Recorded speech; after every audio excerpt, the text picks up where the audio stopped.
안녕하세요. 고전평론가 고미숙입니다. 오늘 제가 말씀드릴 주제는 청년백수를 위한 기리의 인문학이라고 하는 제가 쓴 이제 책을 바탕으로 말씀을 드릴 건데 일단 청년백수라고 하는 이 주제를 갖게 된 내력부터 말씀을 드릴게요. 제가 백수의 원조입니다. 예. 제가 아주 옛날 80년대 중반쯤에 대학을 졸업했는데, 그때는 백수라는 말도 별로 없었어요. 근데 제가 그때 백수가 됐습니다. 예. 대졸자가 백수 되기 정말 어려운 시절에, 백수가 돼서 이제 저 혼자 이렇게 지하에서 암약을 했습니다. 그러고 그래서 대학원을 갔어요. 그래서 박사학위까지 마쳤으니까 그때가 90년대 중반이었거든요. 이제는 취업이 되겠지. 이제 박사학위 받았으니까 대학에 취업을 해야 되잖아요. 근데 어느 대학에서도 저를 뽑아주지 않았어요. 그래서 이제 이게 뭐죠? 대졸 백수가 아니라 이제는 박사 실업자가 된 거예요. 그래서 이제 그때 계속 이걸 해봐야 소용이 없겠구나 라고 생각해서 97년 그때부터 이제 소위 이제 배움의 공동체인데 사실은 이제 백수들의 지성이었어요. 이제 그거를 네트워크를 만들어서 이제 어차피 이렇게 된 거 그냥 평생 하고 싶은 공부나 하고 친구들하고 그냥 덜 벌고 덜 쓰는 방식으로 좀 새로운 삶을 만들어 보자. 이렇게 해서 이제 지금 그게 15년이 넘었죠. 네. 그래서 이제 이렇게 살아가고 있어서 백수라는 말보다 교포박이니 교수를 포기한 박사? 너무 좀 민망한 이름도 붙이고 이제 이렇게 사실 백수라는 말을 전면으로 안 내세우고 요리조리 돌려서 프리랜서니 로마드니 이런 그런 용어들로 애둘러 갔는데 그 사이에 백수들이 너무 많아진 거예요. 그러니까 제가 97년이라고 했으니까 그때가 IMF 때잖아요. 그리고 10년 뒤가 2007년, 8년에 이제 금융위기가 오고 이러면서 또 디지털 시대가 열리면서 정말 주변에 백수들로 넘치는 이런 이제 대변화를 체험하게 됐습니다. 그래서 이제 제가 드디어 이제 백수 전성 시대가 도래했구나. 이제는 말할 수 있다. 이렇게 해서 그 문제를 본격적으로 이제 탐구하기 시작을 했습니다. 근데 청년 백수 이러면 이제 대학생이 먼저 떠오르죠. 그리고 고졸, 중졸, 아예 이제 학교를 안 가고 이런 분들도 이제 하여튼 청년들이 일자리를 얻기 어렵다. 그런데 이게 청년만의 문제일까요?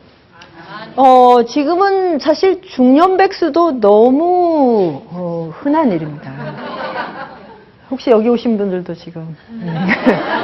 네. 제가 이제 인문학 강연을 하느라고 전국을 다니면 처음에는 이제 오전이나 낮에 가면 전부 여성이었어요. 이제 주부들이었거든요. 지금은 아침에 하는데도 남성들이 상당히 있어요. 이분들이 뭘까요? 그러니까 이제 중년에도 언제든지 기리에 나올 수 있다. 그런데 거기서도 잘 버텨서 정년까지 했다고 칩시다. 그럼 60대인데 정년한 다음에는 나와야 되지 않나요?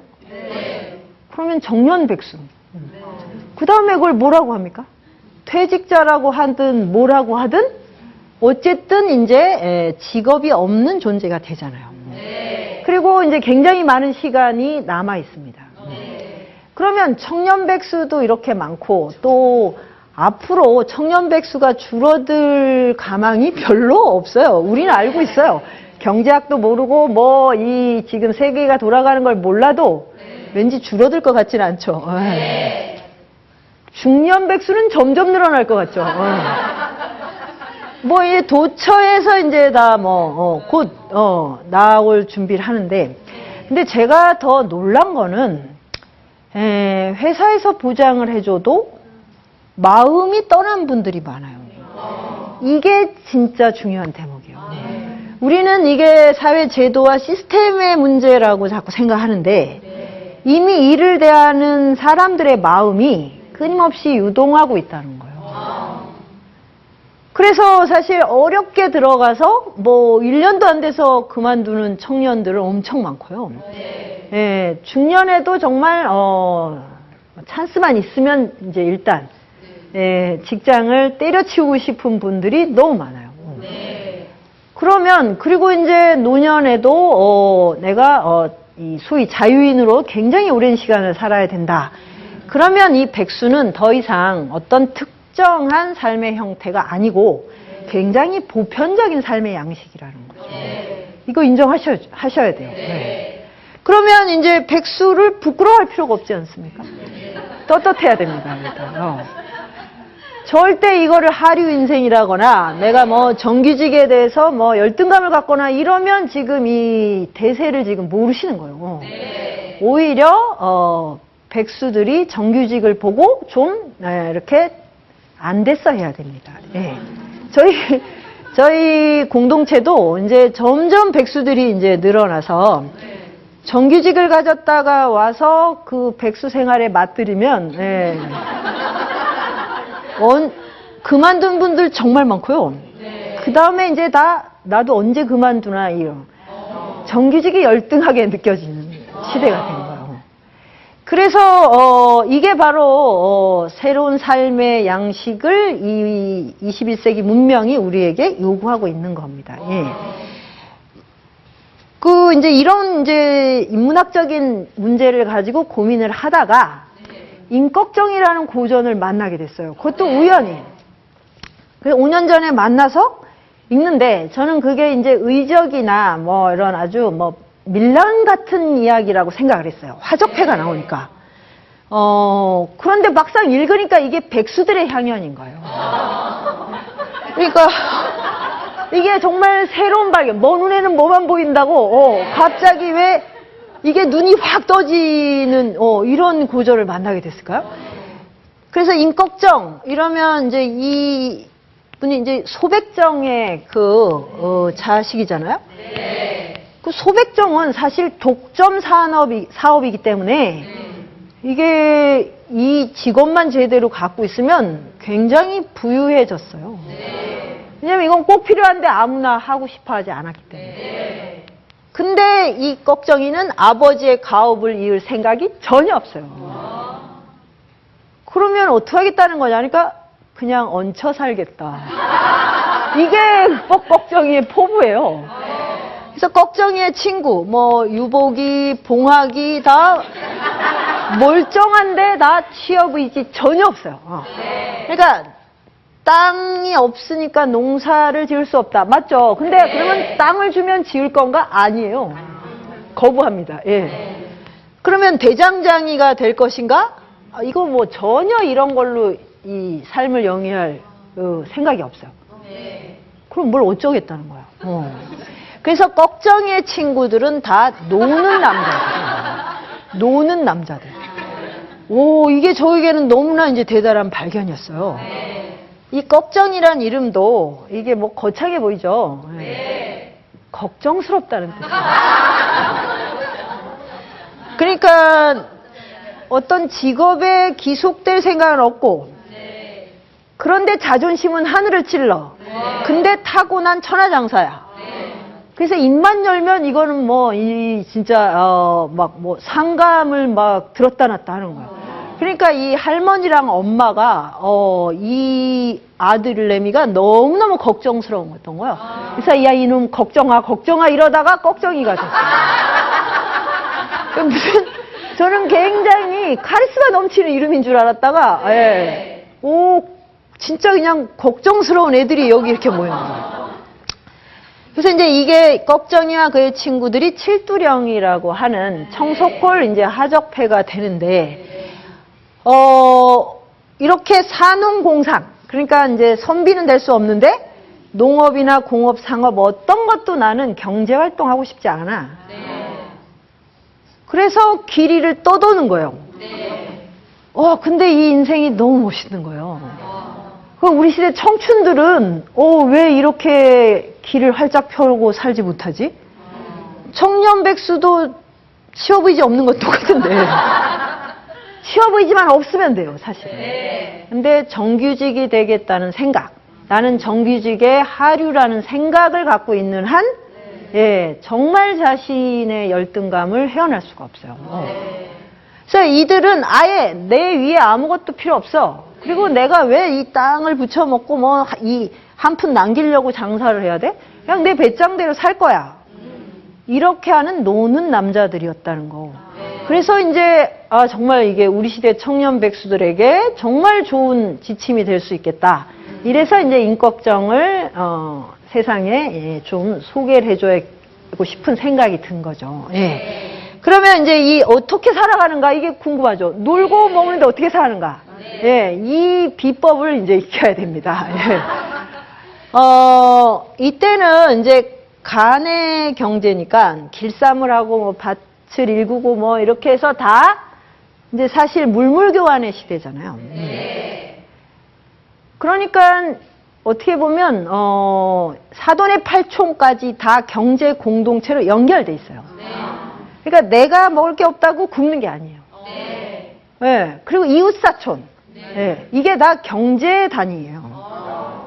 그래서 집이 이렇게 살다가 여기 돌림병으로 이제 식구가 줄면 합쳐서 삽니다, 그냥. 더 좋은 집으로 이사를 해버리는 거예요. 그리고 이제 내가 서울로 가야 돼. 그런데 이 집을 어떡하지? 그러면 누구한테 줘버려요. 선물을. 완전히 풀옵션으로. 곡간까지 다 채워줬습니다. 그러니까 집을 선물하는구나. 이게 너무 재밌었고, 그러니까 이제 이런 식의 길이의 청춘이 가능한 거죠. 만약에 우리 시대 청년 백수들도 청년기에 이렇게 천하를 떠돌아다니면서 이웃사촌이나 사돈의 팔촌들에게 뭐 경제적 지원을 받을 수 있다면, 그러면 정규직에 그렇게 연연하지 않고 청춘을 정말 마음껏 펼칠 수 있어요. 우리는 이 시대보다 훨씬 더 높은 이 물적 토대를 갖고 있거든요. 근데 문제는 뭐냐? 친척들이 절대로 겉들도 보지도 않는다는 거예요. 맞아요. 이렇게 어디 시골에 누가 있다 그러면 한 바퀴 휙 돌면 그냥 한 달 용돈이 생기고. 이러면 진짜 꽁을 먹고 알 먹고 아닌가요? 얼마 돈도 안 듭니다, 사실. 문제는 이런 인맥의 네트워크가 연결이 안 되는 거예요. 친척 집에 찾아가기는 그냥 가서 하룻밤 자기도 힘들어요. 그러니까 문제는 여기에 있는 거지, 정규직을 많이 늘리는 거로 이 문제를 해결할 수 있는가. 이제 이런 굉장히 많은 아이디어를 이제 주는 거죠. 그리고 이 얘들이 노는 남자들인데, 놀고 먹을 때 이제 뭘 합니까? 팔도유람을 합니다. 그러니까 이게 제가 보기에는 거의 인간의 원초적 본능인 것 같아요. 청춘의 본능. 주유천하한다, 팔도유람한다, 이렇게 해서 한라산에서 백두산까지. 이게 다 떠돌아다니는데, 그러면 어떻게 먹고 사냐? 길손을 재워주는 풍속이 있었어요. 그러니까 이제 이 장면들이 나오는데, 이제 여기 칠두령들이 떠돌아다니면 어느 마을에 들어가잖아요. 그러면 이제 그때 뭐 모텔이 있겠어요? 뭐 여인숙이 있겠어요? 자기가 고릅니다. 이 집이 참 정갈하고 주인님께 괜찮은 것 같아. 밖에서 다 보이니까요. 그래서 이제 그 자기가 골라서 들어가요. 그래서 여기서 하룻밤 자야겠다. 그러면 원칙적으로 그 안방을 내주는 거랍니다. 그래서 만약에 손님이 있다 그러면 주인이 딴 집에 가서 자는 거예요. 근데 만약에 주인이 오늘은 사정이 좀 안 좋다. 다른 데 가봐라. 그러면 뭐라고 하냐면, 내가 지금까지 길송 경력상 내가 원하는 집에서 자보지 못한 적이 없다. 나는 기필코 여기서 자야겠다. 이렇게 우기면 대책이 없어요. 그래서 그 손님이 많이 왔다 갔다 하면 그 집에 그 뭐라고 하냐, 그 명예가 높아집니다. 아, 저 집은 참, 인복이 있는 집이야.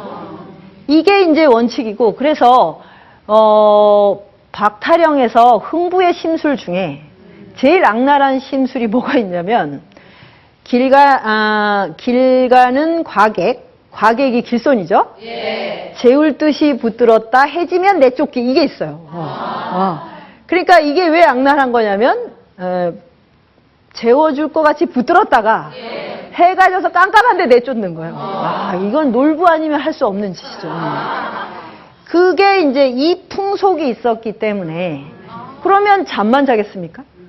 당연히 밥을 주죠. 밥을 또 같이 먹으면 재밌죠. 그러면은 주인들이 손해가 아닌가라고 생각하실 거예요. 현대인들의 심성으로. 절대로 아닙니다. 일단 사람이 많이 드나들어야 그 집에 복이 있는 거고, 또 하나, 이 길손들이 돌아다니면서 엄청나게 많은 정보를 줍니다. 그래서 궁중에서 있었던 일을 아주 생방송으로 들을 수 있어요. 그러니까 걸어다니는 인터넷이에요, 쉽게 말하면. 그래서 뭐 궁중의 비하인드 스토리 이런 거를 막 생생하게 직접 합법으로 다 전달해 줍니다.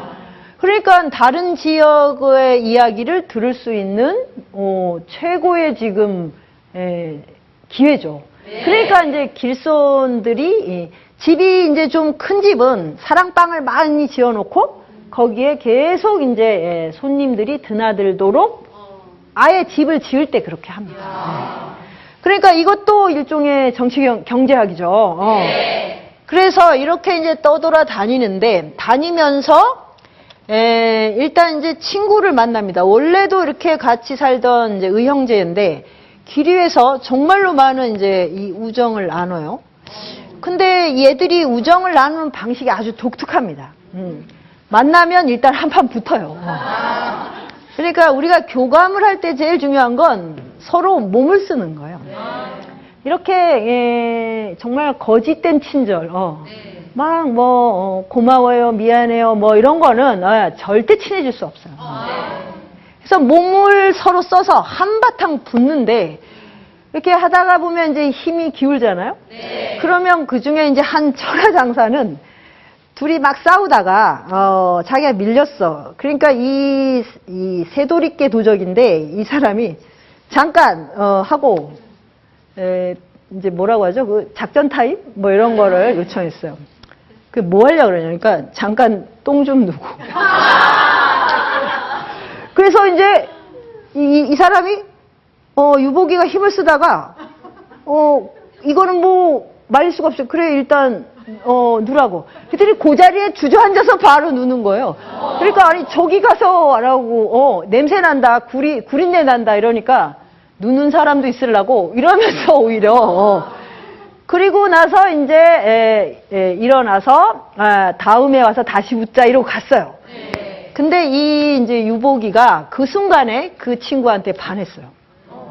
같은 남자끼리 반합니다. 뭘 보고 봤냐면 그 똥을 보고 반했어요. 왠지 밉지 않아. 이러면 이제 정이 드는 거예요. 그래서 이제 정말 평생에 너무너무 아끼고 사랑하는 의형제가. 그래서 이제 이런 식으로 몸으로 부딪히고 그 다음에 자기의 아주 적나라한 모습을 보여준 다음에 그 다음이 중요한 게 뭐가 있냐면 말잔치가 벌어지는데 이제 밤새 술을 먹으면서 자기 인생 내력을 얘기해요. 근데 이들이 지금 20대, 30대예요.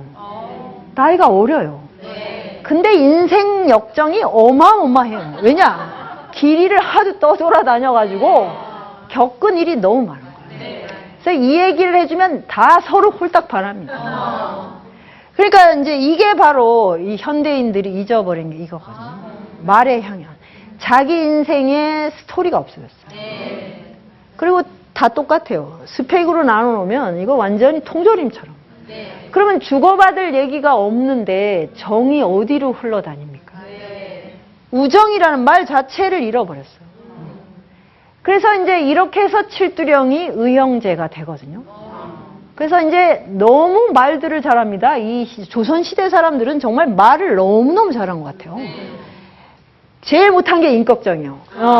천하장사하기 때문에 말을 하면 막 뒤섞여갖고 옆에서 이렇게 예, 막 가리산, 지리산으로 흩어지면 옆에서 이제 예, 이리 나누어서 요 얘기는 요 얘기 이렇게 다 또 정리해주는 또 스토리텔러가 있어요. 예.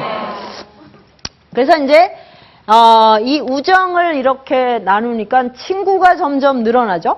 그러니까 이제 점점 길이에서 사는 게 재밌는 거예요. 다시 뭐 이렇게 그 직장을 갖고 이렇게 갇혀서 산다는 걸 생각할 수가 없어요. 그런데 그 다음에 또 중요한 게 뭐냐면 이들이 전부 다 무언가를 배우는 데는 완전히 집중합니다. 그래서 이제 꺽정이는 천하장사라 뭐 특별히 배울 게 없는데 검객을 하나 만났어요. 그러면 그 자리에서 바로 그 사람의 제자가 됩니다. 그래서 정말 최선을 다해 배워요. 그래서 마스터하고 이제 떠나고 이제 봉학이 같은 경우는 화사를 배워요. 그래서 이제 태조 이성계 같은 활의 달인이 된다. 그래서 화살의 달인이 됐어요. 돼서 어느 정도냐면 저기 뒤에 있는 파리가 앉아있다 그러면 파리의 왼쪽 오른쪽 이렇게 파리를 맞출 수 있었죠. 그리고 참새가 있으면 참새를 왼쪽 눈에서 오른쪽 눈으로 깰 수가 있어요. 뭐 믿거나 말거나 지금 네. 그래서 이제 봉학이도 그런 달인이 되고 유복이는 그걸 보고 너무 부러워서 그 다음부터 표창을 던져요. 그래서 이 표창에서 한 번도 빗나간 적이 없는. 그래서 하여튼 칠두령 전체가 뭘 배운다, 마스터한다고 할 때는 정말 정신전력을 다한다. 이게 바로 이제 길 위에서 자기 삶의 주인이 되는 길입니다. 예. 배움에 대한 열정만 갖고 있으면 어디 가도 절대로 굶어 죽지 않아요. 일단 제자가 돼서 들어가잖아요. 그러면 거기서 다 먹거리랑 해결이 됩니다. 그 얼마나 이게 기가 막힌 생존법입니까? 그래서 이제 친구 생겨, 스승 생겨, 그리고 이제 정말 어딜 가도 뭐 여기서 얼만큼 가면 누가 있고 이거 이제 머리에 다 들어와 있어요. 그리고 뭐 지금 뭐 호랑이가 나타나도 두렵지 않을 이 신체적인 체력이 있어요. 그런데 뭐 이게 정말 얼마나 자유롭겠습니까? 그 다음에 이제 그러면 사랑을 했을 거 아니냐? 당연히 이들은 다 또 사랑의 달인들이에요. 근데 이렇게 가진 것도 없고 뭐 불가촉 천민이죠, 거의 이들은. 그런데 어떻게 그런 진한 러브 스토리가 있을까? 이걸 또 이제 우리 시대 청년 백수들이 배워야 됩니다. 지금 뭐 나홀로족이 많아지고 4인 가구보다 1인 가구가 많아지고 앞으로 청년들은 50%밖에는 결혼을 하지 않을 거라고 예측을 하더라고요. 그러면 다 이제 솔로로 산다는 거죠. 그게 이제 자기야 나는 정말 혼자 살면서 내 인생의 구도자가 되겠다라고 하면 괜찮은 거예요. 근데 돈이 없어서 연애도 못해, 사랑도 못해, 그래서 혼자 살 거야. 이러면 이거 너무 불쌍해지죠. 아무것도 없는 이들도 다 정말 그 하나씩 커플이 탄생할 때 보면 정말 기가 막히거든요. 근데 이제 그 중에 꺽정이의 첫사랑 그거는 유람을 하다가 백두산에 들어갔는데 거기에 화전민 가족이 있는 거예요. 근데 거기 운총이라는 이제 처녀가 하나 있는데 이 처녀는 자기가 처녀인지 남자 총각인지도 잘 구별이 안 될 정도로 세상과 단절이 돼 있어요. 그런데 둘이 뭘 했냐면 호랑이 사냥을 같이 했어요. 그러면서 홀딱 반했어요. 너무 애가 씩씩하고 야생적인데. 이런 게 매력이에요. 그래서 정말 너무 풋풋한 사랑을 나눕니다. 그래서 이제 이 사랑이 너무 재미있고, 나중에 그 꺽정이가 또 중년에 또 많은 바람을 핍니다. 근데, 바람 핀 여성 중에 아주 진짜, 기가 막힌 여성이 하나 있었어요. 그 여성은, 과부인데, 열려. 근데 어떻게 열려가 됐냐? 그 꼬마 신랑이랑 결혼했는데, 꼬마 신랑이 이 밤에 이제 뒷강 간다고 색시를 데리고 왔어요. 근데 나오는 순간 호랑이가 물은 거예요. 그런데 그러니까 첫날 밤을 겪는 새색시잖아요. 이 새색시가 호랑이 꼬리를 잡았어요. 그리고 밤새 같이 뛰었어요. 그러니까 이제 신랑은 이걸로 물고 호랑이가, 신부는 이 색시는 호랑이 꼬리를 잡고 이러고 이제 떼서 호랑이가 나중에 졌어요. 그래서 드디어 이제 이걸 이제 신랑을 꺼내놓고 이제 도망을 가는 이제. 근데 그러고 나서 이제 이 색시도 기절을 했어요. 근데 이제 그러고 났더니 이게 전국적으로 이제 소문이 난 거예요. 바로 이 길손들이 다 갖다 옮긴 거예요. 그래서 이제 드디어 검색어 1위가 됐습니다. 그래서 막 이 사람을 보러 오고 난리도 아니었대요. 근데 이 신랑은 이제 기진맥진해서 1년 만에 죽었어요. 그래서 이제 조정에서 알고, 아, 이 여성이야말로 진정한 연료가 아닌가 해갖고 연료문을 세워준 거예요. 그거는 맞는데 이 여성은 지금 처녀 과부가 됐잖아요. 우라병이 난 거예요. 근데 연료가 돼서 이제 재혼도 개가도 못하게 생겼어요. 그래가지고 이제 이게 병이 돼서, 병이 되면 뭐 어떻게 되냐면 하루 종일 욕하는 병이 생겼어요. 그래서 연료가 아니라 욕녀가 됐어요. 욕녀. 그러니까 시어머니한테는 못하다가 시아버지를 그냥 막. 그래서 이제 서울로 이사를 왔는데, 그때 이제 욕하는 대상이 꺽정이 이웃집으로 가는 말에 꺽정이하고 붙은 거예요. 근데 이제 꺽정이가 자기를 보고 놀라지 않는 사람이 있다는 걸 알고 또 홀딱 반했어요. 그래서 이제 이 둘이 첫날 밤을 치르는데 정말 제가 세상에서 본 가장 에로틱한 장면이요. 오, 이렇게 막 서로 막 격투기 같은 걸 하는데 서로 반한 거예요. 근데 이제 하룻밤을 지내고 나니까 이 여성이 다 치유가 됐어요. 그 다음에 목소리가 너무 뭐 고와진 거예요. 욕도 안 하고. 그래서 그 집에 있던 몸종이 놀래가지고 이웃집에 가서 우리 그 마님이 지금 큰일 난 것 같다고, 오늘 욕을 안 한다고 이래서 화병을 다 치료했다는 그런 식의 이제 러브 스토리가 너무너무 재밌는 게 많이 나옵니다. 그래서 이제 이 유복이, 봉학이, 뭐 천왕동이 전부 다 자기 나름의 이제 그런 지금 우리가 멜로드라마에서는 절대로 볼 수 없는 그런 상상 초월하는 에로스의 향연이 펼쳐져요. 이렇게도 사랑을 할 수가 있구나. 근데 거기서 제일 중요한 건 뭐냐? 절대로 속이지 않습니다. 자기 인생 내력을 다 말해줍니다. 정말 아싸래요. 그리고 그 중에 막봉이라고 하는 또 천하장사가 있는데, 얘는 길 가다가 이제 빈집에 처녀 혼자 있는 걸 알고 들어갔는데, 그럼 우리가 생각하면 지금 위험한 거죠. 근데 이 처녀애가 전혀 겁먹지 않고 이 천하장사를 다 대적을 하고, 근데 이 막봉이도 밤새도록 그 처녀를 설득해요. 근데 말도 안 되는 얘기죠. 뭐 자기가 얼마나 힘이 센지 아냐, 뭐 이런 말도 안 되는 얘기긴 한데 절대 완력을 쓰지 않습니다. 그래서 우리는 지금 이런 상황이면 이거는 뭐 범죄가 먼저 떠오르는데, 이런 설정을 했다는 건 그때 여성들이 그만큼 담대했다는 거고, 그 다음에 남성들도 이 칠두령 전부 다 여성이 동의하지 않는데 강제로 하는 건 없어요. 그러면 그건 일단 범죄예요. 그래서 거기서 또 이제 사실 굉장히 놀랍니다. 그래서 제가 한편으로는 이 칠두령의 자존심과 그 다음에 이 정말 너무너무 진솔하고 이 야생적인 풋풋함에도 반했는데, 여기 나온 여성들이 너무 위풍당당한 거예요. 그래서 특히 가장 권력을 가지고 있는 건 장모입니다. 대리 사이가 되게 많은 거죠. 그래서 이 장보가 눈 밖에 나면 살아남을 수가 없어요. 그 칠두령 중에 이제 천하장사도 결국 장모한테 쫓겨서 그 청석골로 가거든요. 그리고 청석골이 이렇게 무너진 것도 그 서림이라는 모략가가 있는데, 이 모략가를 장모가 이제 붙들어서 데리고 가는 바람에 여기가 그냥 정체가 들통이 납니다. 그러니까 장모님들이 너무 힘이 막강해요.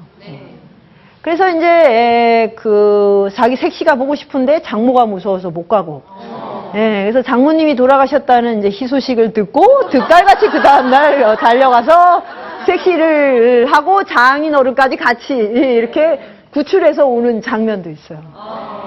그러면 이제 장인들은 전혀 힘이 없어요. 그래서 집안에서는 정말 여성들이 절대적인 그 권한을 갖고 있었구나. 예. 그게 이제 그때. 근데 집안 식구가 대가족이기도 하지만 이웃사촌도 있고 마을 단위로 또 이 종친도 있고 굉장히 그 범위가 넓잖아요. 또 집안에 다 이렇게 집이 좀 잘 살면 노비들도 있고 그럼 노비들의 사돈의 팔촌까지 챙겨야 돼요. 그러니까 조선시대 여성들은 어떤 경우든 이른바 CEO 역할을 했던 거죠. 마을을 이렇게 운영하는. 예, 그래서 아마 여성들이 너무 당당하고 자기를 드러내는 데 있어서 성욕도 너무 자연스럽게 표현해요. 그래서 이런 거에 비하면 우리 시대 여성들은 너무 지금 숨기는 게 많은 게 아닌가. 왜 이렇게 많은 걸 우리가 감추고. 그래서 이제 그 자기가 타고난 얼굴까지 완전히 감춰야 되는. 그래서 이제 완전히 이 개보수한 다음에 과거 사진을 다 없애버린다면서. 그럼 나는 지금 뭐 이게 유령인가 뭐 나의 정체성을 어떻게 찾을 수 있겠어요. 자, 이제 이게 이 임꺽정을 통해서 제가 조선에 대해서도 굉장히 새로운 걸 많이 발견했고, 그 다음에, 우리가 자유롭게 살고 싶은 게 인간의 본성이구나. 이것도 비로소 발견하게 됐어요. 그러면 이제 이 꺽정이와 그의 친구들은 무식하고 또 문자를 배운 적이 없고 뭐 이러니까 이제 이렇다고 치는데 이들의 스승이 갑바치라고 하는 백정학자가 있어요. 갑바치 이게 뭐냐 피혁 그러니까 가죽을 두드려서 이제 먹고 사는 이것도 이제 일종의 백정 같은 불가촉 천민이에요. 천민인데 여기에 이제 백정학자가 나온 거예요. 양주팔이라는 사람이. 근데 이 사람이 이제 이 꺽정이 친구들을 이렇게 데려다 키우는데 이 사람은 유교, 불교, 도교를 다 3교 회통을 한 최고 경제 지성인이에요. 근데 이 사람도 이 피혁 그러니까 가죽을 가지고 이제 생계는 유지하는데 직업을 갖지 않아요. 근데 어떻게 먹고 사냐? 이 사람이 갖고 있는 지성에 반한 사대부들이 밤마다 와서 과외를 받습니다. 그래서 조광조라고 하는 그 사극에 종종 나오는 그 도학 정치의 기수였던 그 사람의 정신적 지주였어요. 그러면 당연히 여기 먹을 게 수두룩하게 들어옵니다.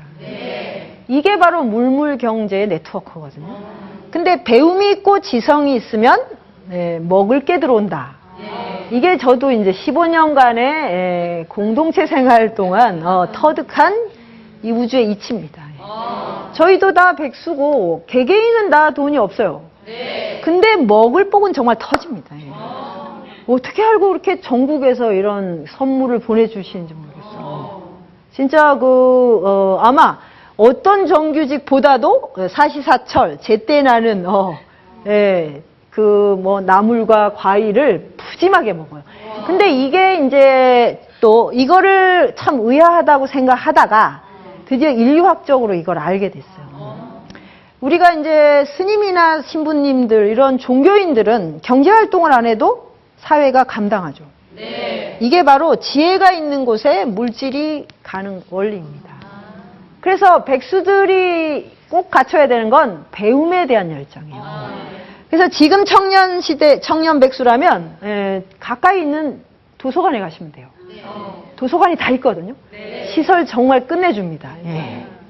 그러면 가서 거기 무진장한 서고가 있어요. 다 공짜입니다. 그리고 원하는 책 써서 신청하면 다 구매해 줍니다. 그리고 최고의 인문학 강의도 다 도서관에서 열립니다. 뭐 우리 동네 아니면 옆 동네라도 가세요. 그러면 지금 이제 뭐죠? 돈 한 푼 안 들고 최고의 지성에 접속하는 거예요. 왜 한 푼이 안 드냐? 걸어가시면 돼요. 시간이 많잖아요. 그 다음에 그러면 밥은 어쩌냐? 도시락 싸가세요. 도시락보다 더 좋은 그 식사는 없어요. 그리고 백수가 되면 집에 있으면 안 됩니다. 가족들에게는 이게 존재 자체가 종양이 됩니다. 눈앞에 얼른 없어져야 돼요. 그래서 이제 새벽에 일어나서 도시락 싸서 나오고 이러면 얘가 참 열심히 부지런히 뭘 하네. 이게 부모님들을 안심시켜주는 거예요. 그 안에서 스마트폰 들고 이 호떡놀이 하고 계시면 이거 자체가 스트레스예요. 돈이 아니에요, 사실은. 예. 그래서 도시락 싸가지고 나오면 자판기 커피값만 있으면 되는데 그거 없으면 그것도 집에서 타오세요. 예. 그러면 정말 단 한 푼도 안 들이고 최고의 삶을 살 수 있습니다. 정규직을 하시는 분들에게 그렇게 스트레스 받으면서 왜 그거를 그렇게 오래 하냐고 말하면 돈을 모으고 퇴직금을 모아서 자유롭게 여행을 다니고 책을 보겠다고. 그래서 근데 백수는 지금 이미 그걸 하고 있죠. 그래서 백수는 미래입니다. 삶의 미래를 지금 이미 다 실현하고 있는 거예요. 그런데 이게 일각적으로 보니까 이런 식의 어떤 이 삶의 순환의 네트워크가 있어요. 그래서 갓바치는 자기 재산은 없는데 굶주린 적은 없어요. 굶주릴 수 없어요. 이 사람을 만나는 것만으로도 정말 너무 많은 힐링이 되는데 만나지 못해서 안달을 하죠. 그래서 갓바치가 어디 여행을 가면 이 사대부들이 빨리 안 한다고 막 신경질을 내고 막 언제 니네 그 스승을 오냐고 막 애들을 들들 뽑고 이렇게 합니다. 이게 바로 지혜가 갖고 있는 물질적 힘이에요. 그래서 이 지성으로 이 사람은 이들은 이제 결국 너무 타고난 이제 힘이 넘치고 무예를 익혔기 때문에 나중에 이제 결국 이제 화적패가 돼서 청속골에 가서 화적 자체는 이제 범법인데 청속골 안에서는 완전히 새로운 공동체를 실험했어요. 그런데 이 사람은 지성을 가졌잖아요. 우주의 이치를 깨우쳤는데 화적이 될 리가 있어요? 그래서 이 사람은 그 조광조가 개혁에 실패한 이후에 서울 살림을 접고 칠장사라는 곳에 가서 생불로 살다가 85세인가의 생을 마감합니다. 근데 이제 어떻게 마감하냐면 정말 이렇게 좌탈인망이라고 앉아서 숨이 딱 끝나는 거예요. 이게 동양에서는 최고의 죽음입니다. 마지막 호흡까지 내가 딱 볼 수 있는 거예요. 그러면 이게 자연사예요. 여기에는 고통이 없다는 거예요. 그래서 이제 이렇게 죽었을 때 이 몸에서는 향기가 난답니다. 그리고 이제 이 사람의 이제 그 부도탑에서 기원을 하면 자식이 생기고 병을 치료할 수 있다. 이런 식으로 자기 몸을 이제 육신을 이 중생을 구제하는 데 쓴 거죠. 그러면 이거보다 더 고귀한 삶이 있을까요? 그래서 이 인걱정을 읽으면 궁중사가 엄청 나옵니다. 여인천하 시대거든요. 이때가 연산군에서 문정왕후 때까지이기 때문에 그러면 그 암투와 모략이 어마어마합니다. 그러면 거기서 제명해 죽는 사람 없어요. 그리고 문정왕후도 사실 그 모든 권력을 잡은 다음엔 내세가 너무 두려웠던 거예요. 그러니까 모든 권력자들은 다 죽음이 가장 두려워요. 백수들은 뭐 상대적으로 좀 가진 게 없어요. 많은 걸 가질수록 죽음은 두려운 거예요. 그러면 비우면 좀 편해진다. 이거 아시겠죠? 그러니까 백수는 이미 비웠잖아요. 뭐 비우죠. 그래서 백수는 존재 자체로 이미 세계의 평화와 인류의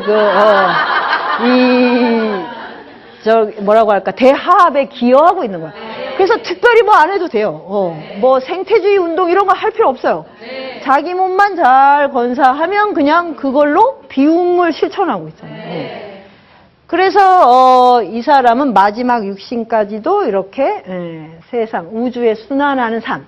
그래서 가장 고귀한 죽음, 가장 천하게 태어나서 가장 고귀하게 죽은 존재.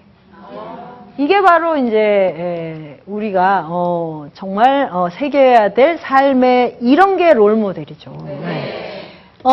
그래서 이제 이거를 발견하고 지성을 가지면 백수가 되는 거구나라고 이제 딱 생각을 하니까 제가 이제 너무 좋아하는 연암 박지원이나 공자님이나 부처님이나 다 노자나 다 백수로 보이는 거예요. 그 생각이 다 백수예요. 공자님도 취업 의지는 불탔으나 아무리 돌아다녀도 아무도 채용해주지 않았어요. 그래서 할 수 없이 노나라로 돌아가서 제자들 키우다가 그냥 제자들이 가지고 오는 월사금으로 생활하시다가 삶을 마쳤거든요. 근데 너무 완벽하게 충만한 삶이었잖아요. 부처님은 너무 좋은 정규직의 환경에 있었으나 왜? 왕이 되는 것보다 뭐 더 좋은 정규직이 어딨어요? 그건 평생 정년도 없는데 그거는 죽기 전까지 세습도 되고. 근데 그걸 기어코 넘어서 노숙자가 되셨잖아요. 탁발하고 노숙하셨잖아요. 노자장자는 뭐 아예 취업의지 없고 취업의지 있는 사람들을 막 비웃었던 분들이니까 그래서 이제 이 세상은 백수들이 이끌어왔구나 이걸 알겠어요.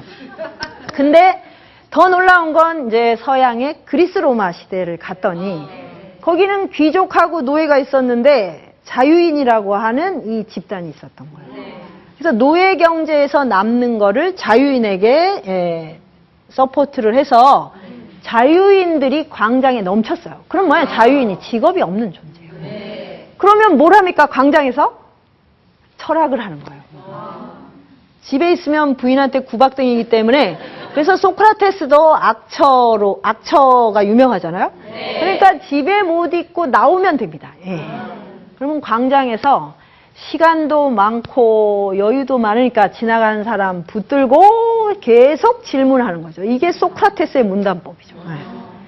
그래서 지성이라고 하는 건 자유를 위한 것이다. 그러니까 우리는 지금 완전히 거꾸로 생각하거든요. 학벌이 높아지고 스펙이 좋아지면 정말 영원히 나를 고용해줄 정규직을 찾거나 그 다음에 계속 내가 돈을 벌어야 되는 어떤 직종을 운영하거나 뭐 변호사, 의사 뭐 이런 게 다 이런 걸로 생각을 하잖아요.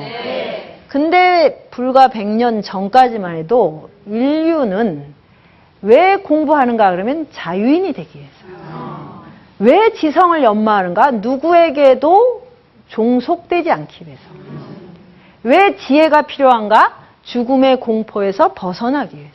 이게 진정한 대자유거든요. 근데 이게 우리의 본성 아닙니까?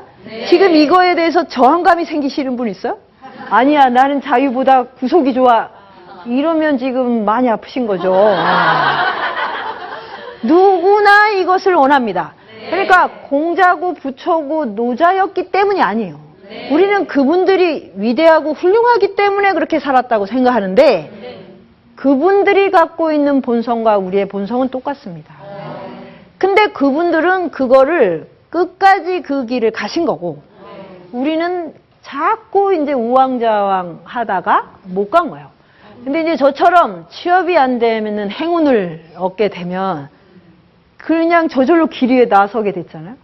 그래서 제가 이제 이걸 알고 나서 저를 뽑아주지 않은 대학에 대해서 무한한 감사를 하게 됐어요.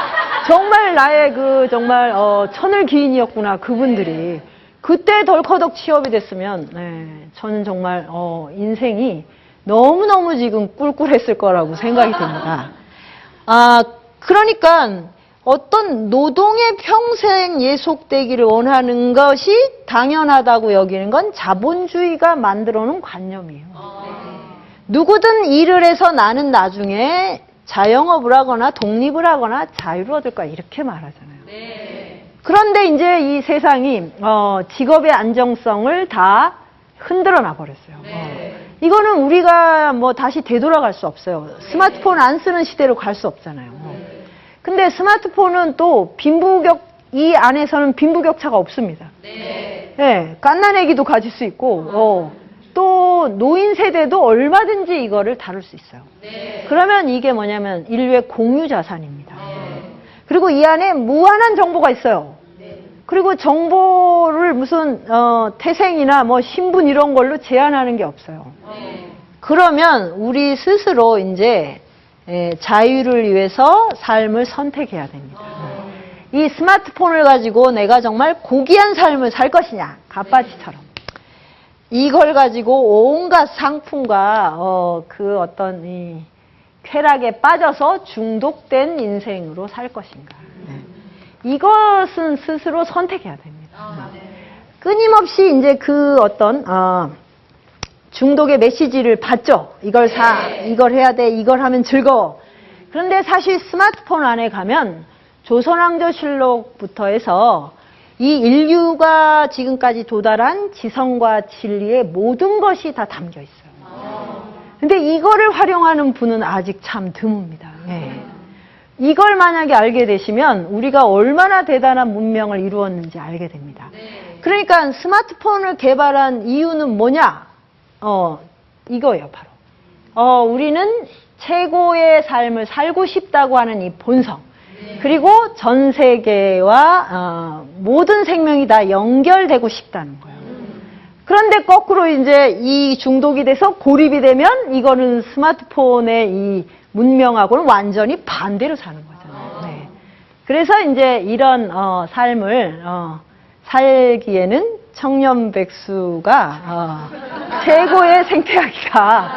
그래서 이 시간을 정말 너무너무 이제 재밌게 알차게 그래서 새로운 삶의 형식들을 실험해 보자. 이게 제가 기레 인문학을 쓰게 된 배경입니다. 예, 여기까지 마치겠습니다.